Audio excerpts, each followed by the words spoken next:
ত্রিপুরা রাজ্য সমবায় ব্যাংক লিমিটেডের 42তম বার্ষিক সাধারণ সভা হয় শনিবার। এদিন আগরতলা টাউন হলে হয় সাধারণ সভা। উপস্থিত ছিলেন সমবায় মন্ত্রী শুক্লাচরণ নোয়াতিয়া, সমবায় সমিতির নিবন্ধক দশরথ দেববর্মা, নাবার্ডের মহাব্যবস্থাপক অনিল এস কোটামায়ার, ত্রিপুরা রাজ্য সমবায় ব্যাংক লিমিটেডের চেয়ারম্যান ধীরাজ দত্ত সহ অন্যান্যরা। সাধারণ সভায় 1 বছরের আর্থিক হিসেব নিকেশ করার পাশাপাশি আগামী বছরের পরিকল্পনা নেওয়া হয়। আলোচনা করতে গিয়ে মন্ত্রী বলেন, বর্তমানে রাজ্যে সমবায় ব্যাংকের শাখা রয়েছে 66টি। ব্যাংকের পরিষেবা গ্রামীণ এলাকায় বেশি করে নিয়ে যাওয়ার জন্য সম্প্রতি 156 জন কর্মী নিয়োগ করা হয়েছে।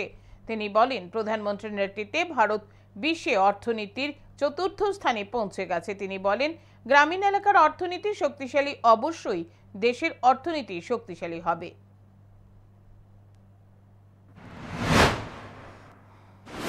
প্রফেসর ডক্টর মানিক শাহ মহোদয়ের নেতৃত্বে আমরা জানি আমাদের দেশের যে অর্থনৈতিক পরিকাঠামো সেটা মজবুত করার জন্য এবং বর্তমানে আমাদের সারা বিশ্বের মধ্যে আমাদের ভারতবর্ষ আজকে অর্থনৈতিক প্রায় 4র্থ স্থানে আমরা পৌঁছে গেছি।